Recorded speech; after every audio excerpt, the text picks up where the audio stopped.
Monday, 11th May 2015. Paper highlights.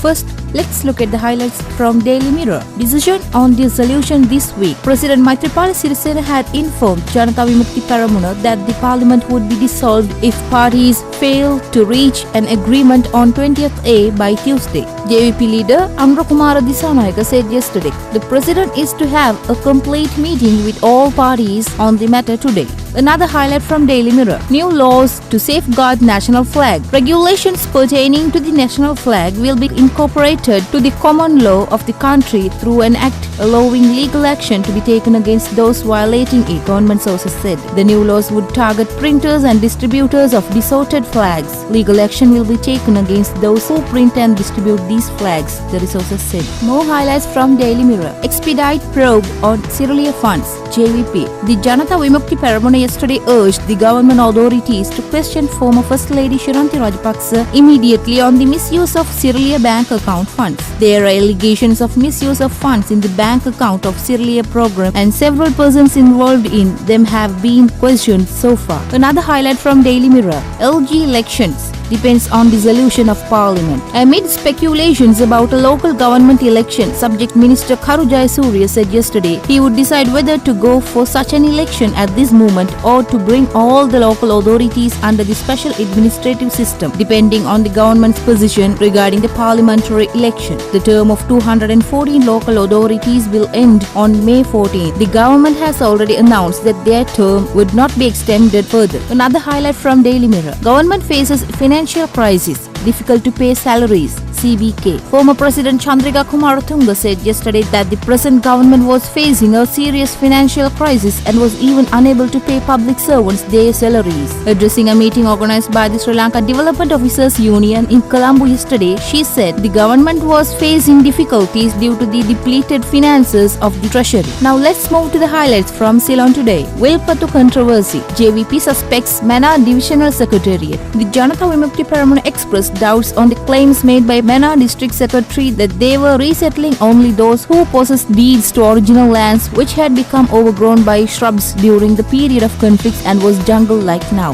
The District Secretary has confirmed that the giving of lands to original settlers was being done legally and in accordance with the procedures laid down in the law. More highlights from Ceylon today. No confidence motion against Ranil, prompted by bond issue. Prime Minister Ranil Wickremesinghe is party to the biggest financial fraud in Sri Lanka's post-independence history, and a no-confidence motion against him must be in order, said Western Provincial Councillor and leader of Pivithuru Hela Urumaya Udaya Gammanpila to Ceylon today. Another highlight from Ceylon today. UPFA wants LG's terms extended. United People's Freedom Alliance has decided to focus the attention of the President on extending the term of the 234 local government bodies which will be dissolved on 15th May. More highlights from Ceylon today. Dengue on the rise. The number of dengue-related cases reported this year stands at 13,423, the Ministry of Health said. Another highlight from Ceylon today. Commando Corporal's weapon in question. The CID who are investigating the Commando Corporal who arrived armed with MP Namal Rajapaksa and got close to President Sirisena at a meeting with SLFP members in Angunakola Palassa on 25th April, whether or not someone had given an illegal firearm and for what purpose. Now let's look at the highlights from Daily News. New Parliament to deal with electoral reforms. 20th A to be deferred in event of stalemate. If political parties fail to reach an agreement on electoral reform within this week, the 20th Amendment will be presented to the new Parliament which will be convened after the parliamentary election, government sources said. More highlights from Daily News. President congratulates British PM Cameron. President Maithripala Sirisena has sent a congratulatory message to British Prime Minister David Cameron upon his re-election. The President's message states that the re-election of the British Prime Minister has set a strong foundation for bilateral relations. The message added that the re-election of Prime Minister Cameron is an encouragement to the progress of both countries. More highlights from Daily News. TNA wants political solution through local process. Tamil National Alliance leader R. Sampanthan said that the Tamil people should be given a suitable political solution soon. They should also be given equal rights, the TNA leader also added. Sampanthan further said that Tamil people had complete confidence in present President Maithripala Sirisena. Another highlight from Daily News.